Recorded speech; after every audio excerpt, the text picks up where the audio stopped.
ನಮಸ್ಕಾರ.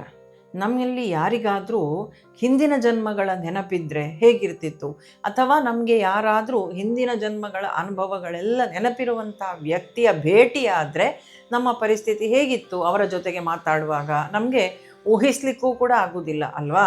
ಆದರೆ ಇಂತಹ ಒಂದು ಘಟನೆ, ಇಂತಹ ಒಂದು ಕಥೆ ವಿಚಾರ ಮಾರ್ಕಂಡೇಯ ಪುರಾಣದಲ್ಲಿ ಬರ್ತದೆ ಸ್ನೇಹಿತರೆ. ಹಿಂದೆ ಮಹಾಮತಿ ಅಂತ ಹೇಳುವಂಥ ಒಬ್ಬ ಬ್ರಾಹ್ಮಣ ಇರ್ತಾನೆ. ಆ ಮಹಾಮತಿಗೆ ಒಬ್ಬ ಮಗ, ಅವನ ಹೆಸರು ಸುಮತಿ ಅಂತ. ಈ ಸುಮತಿ ಬಾಲ್ಯದಿಂದಲೇ ಇತರ ಮಕ್ಕಳ ಹಾಗೆ ಅಲ್ಲ. ಎಲ್ಲ ಮಕ್ಕಳು ಆಟಕ್ಕೆ ಹೋಗ್ತಿದ್ರು, ಪಾಠಕ್ಕೆ ಹೋಗ್ತಿದ್ರು, ತನ್ನ ಗೆಳೆಯರೊಟ್ಟಿಗೆ ಆಟ ಆಡ್ತಿದ್ರು. ಆದರೆ ಈ ಹುಡುಗ ಹಾಗಲ್ಲ. ಇವನು ಸಣ್ಣವನಿರುವಾಗಲೇ ಅವನಿಗೆ ಧಾರ್ಮಿಕ ವಿಷಯಗಳಲ್ಲಿ ಆಸಕ್ತಿ, ದೇವರ ಮೇಲೆ ಪ್ರೀತಿ, ಮತ್ತು ಚಿಕ್ಕವನಾದರೂ ಕೂಡ ತುಂಬ ದೊಡ್ಡ ದೊಡ್ಡ ಅನುಭವಗಳ ವಿಷಯವನ್ನು ಮಾತಾಡ್ತಿದ್ದ, ದೊಡ್ಡವ ರೀತಿಯಲ್ಲಿ ಮಾತಾಡ್ತಿದ್ದ ಈ ಸುಮತಿ.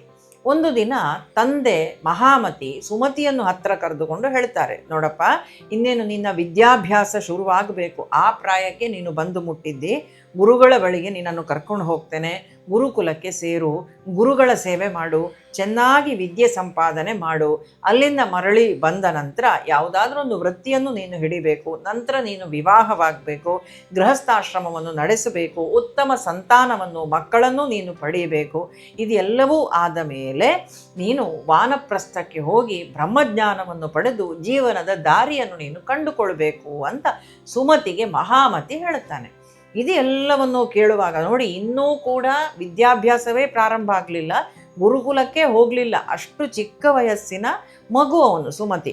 ತಂದೆ ಇದನ್ನೆಲ್ಲ ಹೇಳುವಾಗ ಸುಮತಿ ನಕ್ಕು ಬಿಡ್ತಾನಂತೆ, ನಗಾಡ್ತಾನೆ. ಆವಾಗ ತಂದೆ ಕೇಳುತ್ತಾನೆ, ಅಲ್ಲ, ನಾನು ಇಷ್ಟು ಗಹನವಾದ ವಿಷಯವನ್ನು ಹೇಳ್ತೇನೆ, ನಿನಗೆ ಜೀವನದ ದಾರಿಯನ್ನು ತೋರಿಸ್ತಾ ಇದ್ದೇನೆ, ನೀನು ಯಾಕೆ ನಗ್ತಾ ಇದ್ದಿ ಅಂತ ಮಹಾಮತಿ ಕೇಳ್ತಾನೆ. ಆವಾಗ ಸುಮತಿ ಹೇಳ್ತಾನೆ, ಅಪ್ಪ, ನೀವು ವಿದ್ಯೆ ಕಲಿಬೇಕು, ಗುರುಕುಲಕ್ಕೆ ಹೋಗಬೇಕು ಅಂತ ಹೇಳಿದ್ದೀರಿ. ನಾನು ಈಗಾಗಲೇ ಹಿಂದೆಯೇ ಗುರುಕುಲಕ್ಕೆ ಹೋಗಿದ್ದೇನೆ, ಎಲ್ಲ ವಿದ್ಯೆಗಳನ್ನು ಕಲ್ತಿದ್ದೇನೆ. ನೀವು ಮದುವೆಯಾಗಬೇಕು ಅಂತ ಹೇಳಿದ್ದೀರಿ, ನಾನು ಮದುವೆಯೂ ಆಗಿದ್ದೇನೆ. ನೀವು ಮಕ್ಕಳನ್ನು ಪಡಿಬೇಕು ಅಂತ ಹೇಳಿದ್ದೀರಿ, ನಾನು ತುಂಬ ಮಕ್ಕಳಿಗೆ ತಂದೆಯೂ ಆಗಿದ್ದೇನೆ, ತಾಯಿಯೂ ಆಗಿದ್ದೇನೆ. ನೀವು ಹೇಳಿದ್ದೀರಿ ಗೃಹಸ್ಥಾಶ್ರಮವನ್ನು ನಡೆಸಬೇಕು ಅಂತ. ಆ ರೀತಿಯ ಜೀವನವನ್ನು ನಾನು ಚೆನ್ನಾಗಿ ನಡೆದಿದ್ದೇನೆ.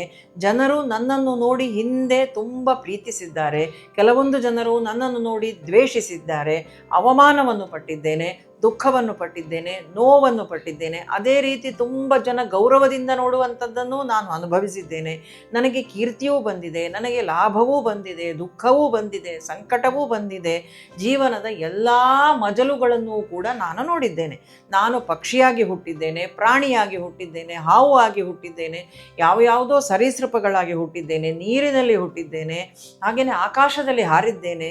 ಹೀಗೆ ಇದೆಲ್ಲವನ್ನೂ ಕೂಡ ಆ ಸುಮತಿ ಹೇಳ್ತಾನಂತೆ. ಆವಾಗ ತಂದೆಗೆ ಆಶ್ಚರ್ಯ, ಅಲ್ಲ, ಈ ಮಗನಿಗೆ, ಇಷ್ಟು ಚಿಕ್ಕ ಹುಡುಗನಿಗೆ ಇದೆಲ್ಲ ಹೇಗೆ ಗೊತ್ತಾಯಿತು? ಇವನು ಯಾಕೆ, ಯಾವ ಕಾರಣದಿಂದ ಇದನ್ನೆಲ್ಲ ಹೇಳ್ತಾನೆ ಅಂತ ತಂದೆಗೆ ಆಶ್ಚರ್ಯ ಆಯ್ತಂತೆ. ಜೀವನದ ಎಲ್ಲ ಅನುಭವಗಳನ್ನು ಪಡೆದಿದ್ದೇನೆ ಅಂತ ಹೇಳ್ತಾನಲ್ಲ, ಇದು ಹೇಗೆ ಸಾಧ್ಯ ಅಂತ ತಂದೆ ಮಗನಲ್ಲಿ ಕೇಳ್ತಾನಂತೆ. ಆ ಹುಡುಗ ಸುಮತಿ ಹೇಳ್ತಾನಂತೆ, ಅಪ್ಪ, ನನಗೆ ಒಂದು ಜನ್ಮದಲ್ಲಿ ನನಗೆ ಅಧಿಕಾರ ಇತ್ತು, ಮತ್ತೊಂದು ಜನ್ಮದಲ್ಲಿ ನಾನು ಮತ್ತೊಬ್ಬರ ಅಧೀನದಲ್ಲಿದ್ದೆ, ಒಂದು ಜನ್ಮದಲ್ಲಿ ಜನರು ನನ್ನನ್ನು ಪ್ರೀತಿಸಿದ್ರು, ಇನ್ನೊಂದು ಜನ್ಮದಲ್ಲಿ ನನ್ನನ್ನು ಜನರು ದ್ವೇಷಿಸಿದ್ರು, ಒಂದು ಜನ್ಮದಲ್ಲಿ ನನ್ನನ್ನು ಜನರೆಲ್ಲರೂ ಕೂಡ ಪ್ರೀತಿಸ್ತಾ ಇದ್ದಂಥ ಜನರನ್ನು ನಾನು ಕೊಂದಿದ್ದೇನೆ, ಮತ್ತೊಂದು ಜನ್ಮದಲ್ಲಿ ಇತರರಿಂದ ನಾನು ಕೊಲ್ಲಲ್ಪಟ್ಟಿದ್ದೇನೆ. ಹೀಗೆ ಜನ್ಮದಿಂದ ಜನ್ಮಕ್ಕೆ ನಾನು ಸುತ್ತುತ್ತಲೇ ಬಂದಿದ್ದೇನೆ. ಮಗನ ಮಾತನ್ನು ಕೇಳಿ ತಂದೆಗೊಂದು ಪ್ರಶ್ನೆ, ಹೇಗೆ ಇವನಿಗೆ ಗೊತ್ತಾಯಿತು ಅಂತ. ಆಗ ಸುಮತಿ ತನ್ನ ಹಿಂದಿನ ಜನ್ಮದ ರಹಸ್ಯವನ್ನು ಹೇಳ್ತಾನೆ. ಸುಮತಿ ಹೇಳ್ತಾನೆ, ನೋಡಿಯಪ್ಪ, ನಾನು ಹಿಂದಿನ ಜನ್ಮದಲ್ಲಿ ಒಬ್ಬ ಬ್ರಾಹ್ಮಣನಾಗಿ ಹುಟ್ಟಿದ್ದೆ. ಹಾಗೆ ಬ್ರಾಹ್ಮಣನಾಗಿ ಹುಟ್ಟಿ ನಾನು ಸಂಸಾರ ಜೀವನವನ್ನು ಮಾಡ್ತಿದ್ದೆ. ಎಲ್ಲರ ಹಾಗೆ ಯಾವುದೋ ಒಂದು ವೃತ್ತಿಯನ್ನು ಹಿಡ್ಕೊಂಡು ನಾನು ಕೂಡ ನನ್ನ ಕುಟುಂಬದವರೊಂದಿಗೆ ಎಲ್ಲರೊಂದಿಗೂ ಕೂಡ ಸಂತೋಷದಿಂದ ಇದ್ದೆ. ಆದರೆ ಸ್ವಲ್ಪ ಸಮಯ ಆದ ಮೇಲೆ ಈ ಸಂಸಾರ, ಈ ಕುಟುಂಬ, ಇದು ಯಾವುದೂ ಬೇಡ ಅಂತ ಇದು ಎಲ್ಲದರಿಂದಲೂ ಕೂಡ ನನ್ನ ಮನಸ್ಸನ್ನು ನಾನು ತಿರುಗಿಸಿಕೊಂಡು ಆತ್ಮಜ್ಞಾನದ ಕಡೆಗೆ ಹೋದೆ, ಭಗವಂತನ ದಾರಿಯನ್ನು ನಡೆದೆ, ಧರ್ಮ ಮಾರ್ಗದಲ್ಲಿ ನಡೆದೆ, ಸತ್ಯದ ದಾರಿಯಲ್ಲೇ ನಡೆದೆ. ಯಾವುದೇ ಲೋಕದ ವಿಚಾರಗಳಿಗೆ ನನ್ನ ಮನಸ್ಸು ಗೊಂದಲಗೊಳ್ಳದ ರೀತಿಯಲ್ಲಿ ಶಾಂತವಾಗಿ ನಾನು ನಡೆದೆ. ಹೀಗೆ ನಾನು ನಡೆದದ್ರ ಪರಿಣಾಮವಾಗಿ ನನಗೆ ನನ್ನ ಹಿಂದಿನ ಎಲ್ಲ ಜನ್ಮಗಳ ನೆನಪು ಉಂಟು. ಏನೇನು ಕಷ್ಟಗಳನ್ನು ಪಟ್ಟಿದ್ದೇನೆ, ಏನೇನು ಸುಖಗಳನ್ನು ಪಟ್ಟಿದ್ದೇನೆ, ಯಾವ ಅವಮಾನಗಳನ್ನು ಪಟ್ಟಿದ್ದೇನೆ, ಯಾವ ನಿಂದನೆಯನ್ನು ಕೇಳಿದ್ದೇನೆ, ಎಂತಹ ಕೀರ್ತಿ ಗೌರವಗಳನ್ನು ಪಡೆದಿದ್ದೇನೆ, ಎಲ್ಲ ನನಗೆ ನೆನಪುಂಟು ಅಂತ. ಹೀಗೆ ಹಿಂದಿನ ಜನ್ಮಗಳ ನೆನಪೆಲ್ಲ ಯಾರಿಗೆ ಇರ್ತದೋ ಅವರನ್ನು ಜಾತಿ ಸ್ಮರ ಅಂತ ಕರೀತಾರೆ. ನಮ್ಮ ಪುರಾಣಗಳು ಅವರನ್ನು ಆ ರೀತಿಯಾಗಿ ಕರೀತದೆ. ಹಾಗೆ ನಾನು ಜಾತಿ ಸ್ಮರನಾಗಿದ್ದೇನೆ, ನನಗೆ ನನ್ನ ಹಿಂದಿನ ಜನ್ಮದ ಎಲ್ಲ ನೆನಪುಗಳು ಉಂಟು ಅಂತ ಆ ಹುಡುಗ ಸುಮತಿ ಹೇಳ್ತಾನೆ. ತಂದೆ ಮಹಾಮತಿ ಆ ಮಗನ ಹತ್ರ ಕೇಳ್ತಾನೆ, ಅಲ್ಲಪ್ಪ ನೀನು ಈ ಹಿಂದಿನ ಎಲ್ಲ ಜನ್ಮಗಳನ್ನು ನಾನು ನೋಡಿದ್ದೇನೆ, ನನಗೆ ನೆನಪುಂಟು ಅಂತ ಹೇಳ್ತೀಯಲ್ಲ, ಹಾಗಾದರೆ ಹಿಂದಿನ ಎಲ್ಲ ಜನ್ಮಗಳಲ್ಲಿ ನೀನು ಏನನ್ನು ಕಲಿತೆ ಅಂತ ನನಗೆ ಹೇಳು, ಮನುಷ್ಯ ಸತ್ತ ನಂತರ ಏನಾಗ್ತಾನೆ ಅಂತ ಹೇಳುವಂಥದ್ದನ್ನು ಹೇಳು ಅಂತ. ಆಗ ಈ ಉತ್ತರ ಕೊಡ್ತಾ ಕೊಡ್ತಾ ಸುಮತಿ ಹೇಳ್ತಾನೆ, ಅತ್ಯಂತ ಗಂಭೀರ ಸತ್ಯಗಳನ್ನು ತಂದೆಗೆ ವಿವರಿಸಲಿಕ್ಕೆ ಪ್ರಾರಂಭ ಮಾಡ್ತಾನೆ. ಅವನು ಹೇಳ್ತಾನೆ, ಅಪ್ಪ, ಮನುಷ್ಯ ದೇಹವನ್ನು ಬಿಟ್ಟು ಹೋಗ್ತಾನೆ, ಆದರೆ ಅವನ ಕರ್ಮಗಳು ಅವನನ್ನು ಬಿಟ್ಟು ಹೋಗುವುದಿಲ್ಲ. ಮನುಷ್ಯ ಸಂಪಾದಿಸಿದ ಹಣ ಅವನ ಒಟ್ಟಿಗೆ ಬರುವುದಿಲ್ಲ, ಅವನು ಕಟ್ಟಿದ ಮನೆ ಅವನ ಜೊತೆಗೆ ಬರುವುದಿಲ್ಲ, ಅವನು ಗಳಿಸಿದಂತಹ ಅಧಿಕಾರ ಅವನ ಜೊತೆ ಬರುವುದಿಲ್ಲ, ಅವನನ್ನು ಸುತ್ತು ಬರೆದಂತಹ ಸಂಬಂಧಿಕರಿರ್ಬೋದು, ನೆಂಟರಿಷ್ಟರಿರ್ಬೋದು, ಇದು ಯಾರೂ ಅವನೊಟ್ಟಿಗೆ ಬರುವುದಿಲ್ಲ. ಅವನೊಂದಿಗೆ ಹೋಗುವಂಥದ್ದು ಅವನ ಕರ್ಮಗಳು ಮತ್ತು ಅವನ ಸಂಸ್ಕಾರಗಳು. ಇದು ಆ ಜೀವಾತ್ಮನ ಜೊತೆಯಲ್ಲೇ ಬರ್ತದೆ ಅಂತ. ಇದ್ದಷ್ಟು ಕಾಲ ಭೂಮಿಯಲ್ಲಿ ಇದು ನನ್ನ ಮನೆ, ಇದು ನನ್ನ ಹೆಂಡತಿ, ನನ್ನ ಮಕ್ಕಳು ಅಂತ ಹೇಳುವಂತಹ ಭ್ರಮೆಯಲ್ಲೇ ನಾವು ಬದುಕುತ್ತೇವೆ. ಆದರೆ ಇವರನ್ನೆಲ್ಲ ಪ್ರೀತಿಸಬೇಡಿ ಅಂತ ಸುಮತಿ ಹೇಳುವುದಿಲ್ಲ, ಅಥವಾ ಎಲ್ಲರನ್ನೂ ಬಿಟ್ಟು ಕಾಡಿಗೆ ಹೋಗಿ ಅಂತಲೂ ಹೇಳುವುದಿಲ್ಲ. ಆದರೆ ಇದೇ ಶಾಶ್ವತ ಅಂತ ಹೇಳುವಂತಹ ಭ್ರಮೆಯಲ್ಲಿ ನಾವಿದ್ದರೆ, ಈ ಸುಖಕ್ಕೋಸ್ಕರ ಮಾಡಬಾರದ ಕೆಲಸಗಳನ್ನು ನಾವು ಮಾಡ್ತಾ ಹೋದರೆ ನಮ್ಮ ಸ್ವಾರ್ಥ ನಮ್ಮ ಸುಖ ಜೀವನ ಇದು ಮಾತ್ರ ಸತ್ಯ ಅಂತ ನಾವು ಈ ಶರೀರ ಇರುವಾಗ ಭಾವಿಸ್ತಾ ಹೋದರೆ ಈ ಶರೀರವೂ ಒಟ್ಟಿಗೆ ಬರುವುದಿಲ್ಲ, ಶರೀರದೊಟ್ಟಿಗೆ ಇದ್ದಂತಹ ಸಂಬಂಧಗಳೂ ಒಟ್ಟಿಗೆ ಬರುವುದಿಲ್ಲ. ಹಾಗಾದರೆ ಒಟ್ಟಿಗೆ ಬರುವಂಥದ್ದು ಯಾವುದು? ಸತ್ಕರ್ಮಗಳು ಮಾತ್ರ. ಈ ಮೋಹ ಇರ್ಬೋದು, ಈ ಪಾಶ ಇರ್ಬೋದು, ಈ ಬಂಧನಗಳಿರ್ಬೋದು, ಇದಕ್ಕೆಲ್ಲದಕ್ಕೂ ಕೂಡ ಕಟ್ಟು ಬಿದ್ದು ಇದುವೇ ಸತ್ಯ ಅಂತ ಹೇಳುವಂತಹ ಭ್ರಮೆಯಲ್ಲಿ ನೀವು ಇರಬೇಡಿ ಅಂತ ಸುಮತಿ ಹೇಳುತ್ತಾನೆ. ಇದೆಲ್ಲವೂ ಕೂಡ ಇಲ್ಲಿ ಇರುವಷ್ಟು ಕಾಲ ದೇಹಕ್ಕೆ ಸುಖ ಕೊಡುವಂತಹ, ಮನಸ್ಸಿಗೆ ಸಂತೋಷವನ್ನು ಕೊಡುವಂತಹ ಸಂಬಂಧಗಳು ಮಾತ್ರ. ನಾವು ಸುಮತಿಯ ಬಾಯಿಂದಲೇ ಬರುವಂಥ ಮಾತು, ಇಲ್ಲಿ ತೀರ ಗಹನವಾದಂಥ ಸತ್ಯಗಳನ್ನು ಸುಮತಿ ಹೇಳುತ್ತಾನೆ.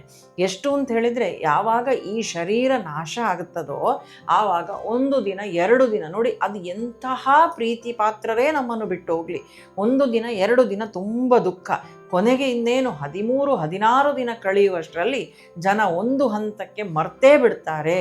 ಮತ್ತು ಇನ್ನೇನು ಶವ ಸಂಸ್ಕಾರ ಮುಗಿಸಿ ಬಂದ ನಂತರ ಅವನು ಉಪಯೋಗಿಸಿದಂಥ ವಸ್ತುಗಳನ್ನು ಸುಡುವುದಿರ್ಬೋದು ಅಥವಾ ದಾನ ಮಾಡುವುದಿರ್ಬೋದು, ಅದನ್ನೂ ಕೂಡ ಇಟ್ಟುಕೊಳ್ಳಿಕ್ಕೆ ಜನರು ಹಿಂದೆ ಮುಂದೆ ನೋಡ್ತಾರೆ. ಬಂದ ತಕ್ಷಣ ಅವರು ಸ್ನಾನ ಮಾಡ್ತಾರೆ. ಅಷ್ಟು ಒಂದು ನಿರರ್ಥಕವಾಗಿ, ನಿಷ್ಪ್ರಯೋಜಕವಾಗಿ, ಅಶುಚಿಯಾಗಿರುವಂಥದ್ದು ಶರೀರ. ಆದ ಕಾರಣ ಈ ಶರೀರಕ್ಕೂ ಹಾಗೂ ಶರೀರದ ಜೊತೆ ಇರುವಂತಹ ಸಂಬಂಧಗಳಿಗೂ ಕೂಡ ತೀರಾ ಅಂಟಿಕೊಂಡು ಕೂತ್ಕೊಳ್ಳಬೇಡಿ ಅಂತ. ಇದನ್ನು ನಾನು ಜನ್ಮಾಂತರಗಳಿಂದ ಕಂಡುಕೊಂಡು ಬಂದಿದ್ದೇನೆ ಅಂತ ಸುಮತಿ ಹೇಳುತ್ತಾನೆ. ಅಂದರೆ ಶರೀರ ನಶ್ವರ, ನಮ್ಮ ಜೊತೆಗೆ ಬರುವಂತಹ ಕರ್ಮಗಳು ಮತ್ತು ಸಂಸ್ಕಾರ ಏನುಂಟಲ್ಲ ಅದು ಶಾಶ್ವತ ಅಂತ ಹೇಳುವಂತಹ ಮಾತನ್ನು ಸುಮತಿ ಹೇಳ್ತಾನೆ. ಹಣ ಸಂಪಾದಿಸಿ, ಆದರೆ ಹಣವೇ ಜೀವನ ಅಂತ ಭಾವಿಸಬೇಡಿ. ಗೌರವವನ್ನು ಪಡೆಯಿರಿ, ಆದರೆ ಅಹಂಕಾರ ಪಡಬೇಡಿ. ಸುಖ ಬಂದಾಗ ಅತಿಯಾಗಿ ಹಿಗ್ಗಬೇಡಿ. ದುಃಖ ಬಂದಾಗ ನನ್ನ ಜೀವನವೇ ಹೀಗೇಕೆ ಅಂತ ದುಃಖಿಸಬೇಡಿ. ಯಾಕೆಂದರೆ ಜೀವನ ಒಂದು ಜನ್ಮಕ್ಕೆ ಸೀಮಿತ ಅಲ್ಲ ಅಂತ ಹೇಳುವಂಥದ್ದೇ ಸತ್ಯ. ಈ ಕಥೆಯ ಆಧ್ಯಾತ್ಮಿಕ ದೃಷ್ಟಿಕೋನ ಇದು. ಕೊನೆಯ ಭಾಗವನ್ನು ನಾವು ನೋಡುವುದು ಅಂತಾದರೆ, ಒಂದು ದಿನ ನಮ್ಮ ಕೈಯಲ್ಲಿರುವಂತಹ ಎಲ್ಲವೂ ನಮ್ಮಿಂದ ದೂರ ಆಗಬಹುದು, ಆದರೆ ನಾವು ಈ ಜೀವನದಲ್ಲಿ ಮಾಡಿದಂಥ ಒಳ್ಳೆಯ ಕಾರ್ಯಗಳು, ಬೆಳೆಸಿಕೊಂಡಂತಹ ಸದ್ಗುಣಗಳು ಮತ್ತು ಆತ್ಮಜ್ಞಾನದ ಕಡೆಗೆ ಇಟ್ಟಂತಹ ಹೆಜ್ಜೆಗಳು ವ್ಯರ್ಥ ಆಗುವುದಿಲ್ಲ ಅಂತ ಹೇಳುವಂತಹ ಸಂದೇಶವನ್ನು ಈ ಕಥೆ ಕೊಡುತ್ತದೆ. ಅದಕ್ಕಾಗಿ ಸುಮತಿ ಅವನ ತಂದೆಗೆ ಹೇಳ್ತಾನೆ, ನಾನು ಅನೇಕ ಜನ್ಮಗಳಲ್ಲಿ ಜೀವನವನ್ನು ಅನುಭವಿಸಿದ್ದೇನೆ, ಈಗ ಮತ್ತೆ ಅದೇ ಚಕ್ರದಲ್ಲಿ ಸಿಲುಕುವುದಕ್ಕಿಂತ ಈ ಜನ್ಮದಲ್ಲಿಯೇ ನನ್ನ ನಿಜವಾದ ಸ್ವರೂಪವನ್ನು ಅರಿಯಬೇಕು ಅಂತ. ಇದು ಕೇವಲ ಹಿಂದಿನ ಜನ್ಮದ ಕಥೆಯಲ್ಲ, ಇದು ನಮ್ಮ ಇಂದಿನ ಜೀವನದ ಕಥೆಯೂ ಕೂಡ ಹೌದು. ನಾವು ಪ್ರತಿದಿನ ಕೋಪವನ್ನು ಮಾಡ್ಕೊಳ್ತೇವೆ, ಅದೇ ಆಸೆ, ಅದೇ ಅಹಂಕಾರ, ಅದೇ ದ್ವೇಷ, ಅದೇ ನನ್ನದು ನನ್ನದು ಅಂತ ಹೇಳುವಂತಹ ಸ್ವಾರ್ಥ ಭಾವನೆ. ಹಾಗಾದರೆ ಜನ್ಮ ಬದಲಾದರೆ ಜೀವನದ ಪಾಠ ಬದಲಾಗ್ತದಾ? ಇಲ್ಲ. ಪಾಠ ಕಲಿಯುವವರೆಗೂ ಕೂಡ ಮನುಷ್ಯ ಇದೇ ಸಂಸಾರ ಚಕ್ರದಲ್ಲಿ ಸುತ್ತುತ್ತಾ ಇರಬೇಕಾಗ್ತದೆ. ಪುನರಪಿ ಜನನಂ ಪುನರಪಿ ಮರಣಂ ಪುನರಪಿ ಜನನಿ ಜಠರೇ ಶಯನಂ ಅಂತ ಅದೇ ಹೇಳುವಂಥದ್ದು ಸುಮತಿಯ ಈ ಕಥೆಯ ಆಳವಾದಂತಹ ಸಂದೇಶ. ಆದ್ದರಿಂದ ಈ ಕಥೆ ನಮಗೆ ಒಂದು ಪ್ರಶ್ನೆಯನ್ನು ಬಿಟ್ಟು ಹೋಗ್ತದೆ ಸ್ನೇಹಿತರೆ. ಏನು ಅಂದರೆ, ನಾವು ಈ ಜನ್ಮದಲ್ಲಿ ಎಷ್ಟು ವರ್ಷ ಬದುಕಿದ್ದೇವೆ ಅಂತ ಹೇಳುವುದಕ್ಕಿಂತ ಈ ಜನ್ಮದಲ್ಲಿ ನಾವು ಏನನ್ನು ಕಲಿತಿದ್ದೇವೆ ಅಂತ ಹೇಳುವಂಥದ್ದು ಅತ್ಯಂತ ಮುಖ್ಯ. ಅಲ್ಲದೆ ಸುಮತಿ ಹತ್ರ ಅವನ ತಂದೆ ಕೇಳುತ್ತಾನೆ. ಹಾಗೆ ಇಲ್ಲಿ ತುಂಬ ಗಹನವಾದ ವಿಷಯಗಳು ನಡೀತದೆ.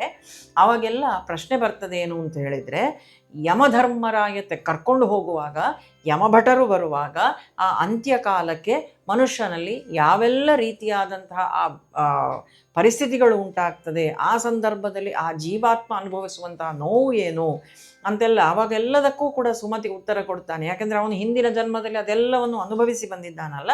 ಅವನು ಹೇಳುತ್ತಾನೆ, ಆ ಯಮಭಟರು ಬಂದು ನಿಂತುಕೊಂಡಾಗ ಇಡೀ ಶರೀರ ಯಾತನಾಮಯವಾಗಿರುತ್ತದೆ. ಆ ಸಂದರ್ಭದಲ್ಲಿ ಭಗವಂತನ ನೆನಪು ಬಂತು ಅಂತ ಹೇಳಿ ಆದರೆ ಅಂತಕಾಲೇ ಚ ಮಾಮೇವ ಸ್ಮರನ್ ಮುಕ್ತ್ವಾ ಕಲೇವರಂ, ಭಗವಂತನನ್ನು ಯಾರು ಸ್ಮರಿಸಿಕೊಂಡು ಈ ಶರೀರವನ್ನು ಬಿಡ್ತಾರೋ ಅವರು ಭಗವಂತನನ್ನು ಪಡೀತಾರೆ. ಆದರೆ ಅಂತ್ಯಕಾಲಕ್ಕೆ ದೇವರ ನೆನಪು ಬರುವುದು ಅಷ್ಟು ಸುಲಭ ಅಲ್ಲ. ಯಮದೂತರು ಬಂದು ನಿಂತಾಗ ನವದ್ವಾರಗಳಿರುವಂಥ ಈ ದೇಹವನ್ನು ಬಿಟ್ಟು ಹೋಗಲಿಕ್ಕೆ ಜೀವಾತ್ಮ ತುಂಬ ಕಷ್ಟಪಡ್ತದೆ. ಯಾವುದೋ ಒಂದು ದ್ವಾರದಿಂದ ಜೀವ ಹೋಗ್ತದೆ. ಆನಂತರ ಅವರವರ ಕರ್ಮಗಳಿಗೆ ಅನುಸಾರವಾಗಿ ಮೇಲಿನ ಲೋಕಗಳಲ್ಲಿ ಅವರಿಗೆ ಸುಖವೋ ದುಃಖವೋ ಪ್ರಾಪ್ತವಾಗ್ತದೆ. ನರಕದ ಆ ಎಲ್ಲ ಸನ್ನಿವೇಶಗಳನ್ನು, ಅಲ್ಲಿ ಏನೆಲ್ಲ ನಡೆಯುತ್ತದೆ, ಯಾವ ಯಾವ ತಪ್ಪಿಗೆ ಯಾವ ಯಾವ ಶಿಕ್ಷೆ, ಅದೆಲ್ಲವನ್ನೂ ಕೂಡ ಸುಮತಿ ಹೇಳ್ತಾ ಹೋಗ್ತಾನೆ. ಮರಣದ ನಂತರ ಎಲ್ಲರಿಗೂ ಒಂದೇ ಅನುಭವವಾ ಅಂತ ತಂದೆ ಕೇಳುವಾಗ ಸುಮತಿ ಹೇಳ್ತಾನೆ, ಖಂಡಿತವಾಗಿಯೂ ಇಲ್ಲ. ಪ್ರತಿಯೊಬ್ಬರಿಗೂ ಕೂಡ ಬೇರೆ ಬೇರೆಯದ್ದೇ ಆದಂತಹ ಅನುಭವ ಮರಣಾನಂತರ ಸಿಗ್ತದೆ. ಯಾರು ಸತ್ಕರ್ಮಗಳನ್ನು ಮಾಡ್ತಾರೋ, ಧರ್ಮ ಮಾರ್ಗದಲ್ಲಿ ನಡೀತಾರೋ, ಲೌಕಿಕವಾದಂಥ ವಿಷಯಗಳು ಮಾತ್ರ ಅಲ್ಲ, ಆಧ್ಯಾತ್ಮಿಕವಾದಂಥ ಸತ್ಯಗಳನ್ನು ಯಾರು ತಿಳ್ಕೊಳ್ತಾರೋ, ನಶ್ವರ ಶರೀರದ ಬಗ್ಗೆ ವಿಪರೀತ ಮೋಹ ಇಟ್ಟುಕೊಳ್ಳದೆ ತನ್ನ ಕರ್ಮಗಳ ಬಗ್ಗೆ ಯಾರು ಆಸಕ್ತಿ ಹೊಂದಿರುತ್ತಾರೋ ಅಂಥವರಿಗೆ ಒಂದು ರೀತಿ ಒಂದು ದಾರಿ ಉಂಟು. ಹಾಗೇನೆ ಇನ್ನು ಲೌಕಿಕದಲ್ಲೇ ತಿರುಗುವಂಥದ್ದು, ಮೋಜು ಮಸ್ತಿಗಳಲ್ಲೇ ಕಾಲ ಕಳೆಯುವಂಥದ್ದು, ದೇವರು ದಿಂಡರು, ಸತ್ಯ ಧರ್ಮ ನ್ಯಾಯ ನೀತಿ ಇದು ಯಾವುದಕ್ಕೂ ಕಿವಿ ಕೊಡದಂಥ ಒಂದು ವರ್ಗ ಉಂಟಲ್ಲ, ಅವರ ದಾರಿ ಬೇರೆ ಅಂತ. ಮರಣದವರೆಗೆ ಎಲ್ಲರಿಗೂ ಒಂದೇ ಬಾಗಿಲು, ಆದರೆ ಮರಣದ ನಂತರದ ದಾರಿಯನ್ನು ಅವರವರ ಕರ್ಮಗಳು ತೀರ್ಮಾನ ಮಾಡ್ತದೆ. ಮನುಷ್ಯ ಹುಟ್ಟುವಾಗ ಖಾಲಿ ಕೈಯಲ್ಲಿ ಬರ್ತಾನೆ, ಬದುಕಿರುವಾಗ ಇದು ನನ್ನದು ಅದು ನನ್ನದು ಅಂತ ಹೇಳಿಕೊಂಡು ಸಂಗ್ರಹಿಸ್ತಾನೆ. ಆದರೆ ಹೋಗುವಾಗ ಮತ್ತೆ ಖಾಲಿ ಕೈಯಲ್ಲೇ ಹೋಗ್ತಾನೆ. ಆದರೆ ಖಾಲಿಯಾಗಿ ಹೋಗುವುದಿಲ್ಲ, ತನ್ನ ಕರ್ಮಗಳ ಗುರುತನ್ನು ಹೊತ್ತುಕೊಂಡೇ ಹೋಗ್ತಾನೆ. ಇದೇ ಕಾರಣಕ್ಕೆ ಪುರಾಣಗಳು ಮನುಷ್ಯನಿಗೆ ಹೇಳಿದ್ದು, ಬದುಕಿರುವಾಗಲೇ ಒಳ್ಳೆಯದನ್ನು ಮಾಡು, ಬದುಕಿರುವಾಗಲೇ ಮನಸ್ಸನ್ನು ಶುದ್ಧಪಡಿಸು, ಬದುಕಿರುವಾಗಲೇ ದೇವರನ್ನು ನೆನಪು ಮಾಡು ಅಂತ ಮತ್ತೆ ಮತ್ತೆ ಮತ್ತೆ ನೆನಪಿಸ್ತದೆ. ಹಾಗಾಗಿ ನಾವೆಲ್ಲರೂ ಕೂಡ ಗಮನ ಕೊಡಬೇಕು. ಏನು ಅಂತ ಹೇಳಿದರೆ, ಶರೀರದ ಬಗ್ಗೆ ನಾವು ಗಮನವನ್ನು ಕೊಡದೆ ಶರೀರವನ್ನು ನಿರ್ಲಕ್ಷ್ಯ ಮಾಡಿ ಅಂತ ಹೇಳುವುದಿಲ್ಲ. ಕಲ್ಮಶದ ವಲ್ಮೀಕ ಎಂದೊಡಲ ಜರಿಯದಿರು ಬ್ರಹ್ಮಪುರಿ ಎಂದದನ್ನು ಋಷಿಗಳೊರೆದಿಹರು. ಹಮ್ಮುಳ್ಳ ಹಯವ ಕಾಪಿಟ್ಟು ಕಡಿವಣ ತೊಡಿಸೆ ನಿನ್ನ ಗುರಿ ಗೈದಿಪುದು ಮಂಕುತಿಮ್ಮ ಅಂತ. ಈ ಶರೀರ ಅಯ್ಯೋ ಇದು ನಿಷ್ಪ್ರಯೋಜಕ, ಇದು ನಮ್ಮೊಟ್ಟಿಗೆ ಬರುವುದಿಲ್ಲ ಅಂತ ಅದರ ಬಗ್ಗೆ ತೀರಾ ನಿರ್ಲಕ್ಷ್ಯ ಮಾಡಬೇಡಿ. ಶರೀರದ ಕಡೆಗೆ ಗಮನ ಕೊಡಬೇಕು. ಯಾಕಂದರೆ ಇದು ಸಾಧನ ಶರೀರ. ನಾವು ಸತ್ಕರ್ಮಗಳನ್ನು ಮಾಡಲಿಕ್ಕೆ, ದಾನ ಧರ್ಮಗಳನ್ನು ಮಾಡಲಿಕ್ಕೆ, ಅಧ್ಯಯನಗಳನ್ನು ಮಾಡಲಿಕ್ಕೆ, ದೇವರ ಭಕ್ತಿಯನ್ನು ಮಾಡಲಿಕ್ಕೆ, ನಾಮಜಪ ಯಾವುದು ಬೇಕಾದರೂ ಮಾಡಿ ಆ ಎಲ್ಲವನ್ನೂ ಮಾಡಬೇಕು ಅಂತ ಹೇಳಿ ಆದರೆ ಈ ಶರೀರದ ಮುಖಾಂತರವೇ ನಾವು ಮಾಡಬೇಕಲ್ಲ. ಶರೀರ ಇಲ್ಲದಂಥ ಒಂದು ಜೀವಾತ್ಮಕ್ಕೆ ಏನಾದರೂ ಸಾಧನೆ ಮಾಡಲಿಕ್ಕಾಗ್ತದ? ಆಗೋದಿಲ್ಲ. ಹಾಗಾದರೆ ಶರೀರದ ಬೇಕು. ಇದನ್ನು ಕಲ್ಮಶದ ವಲ್ಮೀಕ ಅಂತ ಬೈಬೇಡಿ, ಬ್ರಹ್ಮಪುರಿ ಎಂದದನ್ನು ಋಷಿಗಳೊರೆದಿಹರು, ಇದು ಭಗವಂತನ ಧಾಮ ಅಂತ ಋಷಿಗಳು ಹೇಳಿದ್ದಾರೆ. ಹಾಗಾದರೆ ಈ ಶರೀರವನ್ನು ಏನು ಮಾಡಬೇಕು? ಇದು ಒಂದು ರೀತಿ ಹಮ್ಮುಳ್ಳ ಹಯ ಅಂದರೆ ಅಹಂಕಾರ ಇದ್ದಿರುವಂತಹ ಕುದುರೆ ಇದು.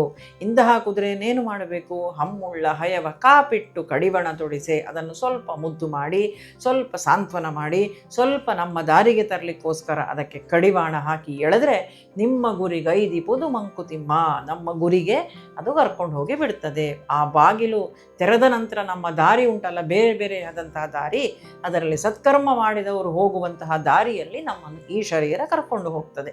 ಇದು ಈ ಸುಮತಿಯ ಕಥೆಯ ಸಾರಾಂಶ. ಹಾಗೆ ಸುಮತಿ ನಮಗೆ ಹೇಳಿಕೊಡುವಂಥದ್ದನ್ನು ಶರೀರ ಇರುವಾಗ ನಿಷ್ಪ್ರಯೋಜಕವಾದಂಥ ಕೆಲಸಗಳಲ್ಲೇ ಕಳಿಬೇಡಿ, ಎಲ್ಲವನ್ನೂ ಮಾಡಿ, ಆದರೆ ಭಕ್ತಿ ಅದರ ಜೊತೆಯಲ್ಲಿ ಇರಲಿ ಅಂತ ಹೇಳುವಂಥದ್ದು. ಎಲ್ಲವೂ ಮಾಡಿ, ನೀವು ಡ್ರೈವಿಂಗ್ ಮಾಡಬೇಕೋ ಮಾಡಿ, ಗಾಡಿ ಇಲ್ಲಿ ಹತ್ತಿಕೊಂಡು ತಿರುಗಾಡಬೇಕೋ ತಿರುಗಾಡಿ, ಪಿಕ್ನಿಕ್ ಹೋಗಬೇಕೋ ಹೋಗಿ, ಇನ್ಯಾವ ಸಿನಿಮಾ ನೋಡಬೇಕೋ ನೋಡಿ, ಏನು ಬೇಕಾದರೂ ಮಾಡಿ, ಆದರೆ ಭಗವಂತನ ಚಿಂತೆ ಅಂತ ಹೇಳುವಂಥದ್ದು, ಆ ಚಿಂತನೆ ಅಂತ ಹೇಳುವಂಥದ್ದು ನಿರಂತರವಾಗಿ ನಮ್ಮಲ್ಲಿರಬೇಕು. ಅದೆಲ್ಲದಕ್ಕೂ ಕೂಡ ಒಂದು ಮಿತಿಯನ್ನು ಹಾಕಿಕೊಂಡು ನಮ್ಮ ಬದುಕಿರಬೇಕು. ಯಾವುದೇ ಕೆಲಸ ಮಾಡುವಾಗಲೂ ಕೂಡ ಭಕ್ತಿ ಅಂತರ್ಗತವಾಗಿರಬೇಕು. ಒಬ್ಬ ಹಲ್ಲು ನೋವಿರುವಂಥ ವ್ಯಕ್ತಿಗೆ ಆ ಹಲ್ಲು ನೋವು ಸದಾ ಕಾಲ ನಾನು ಉಂಟು ಅಂತ ಹೇಳುವಂಥದ್ದನ್ನು ನೆನಪು ಮಾಡಿಕೊಡ್ತದೆ ನೋಡಿ, ಜುಮ್ ಜುಮ್ ಜುಮ್ ಜುಮ್ ಆಗಿಕೊಂಡು. ಹಾಗೆ ದೇವರು ಅಂತ ಹೇಳುವಂಥವನು ಯಾವುದೇ ಕೆಲಸ ನಾವು ಮಾಡಲಿ ಆ ಎಲ್ಲ ಸಮಯದಲ್ಲೂ ನಮ್ಮೊಳಗೆ ಅವನ ಅನುಭವವನ್ನು ನಾವು ಪಡ್ಕೊಳ್ಬೇಕು. ಇದು ಈ ಕಥೆಯ ಮುಖಾಂತರ ನಾವು ತಿಳ್ಕೊಳ್ಬೋದು. ಎಲ್ರಿಗೂ ಕೂಡ ಶುಭವಾಗಲಿ, ಮಂಗಳವಾಗಲಿ. ಕೃಷ್ಣ ಅರ್ಪಣಮಸ್ತು.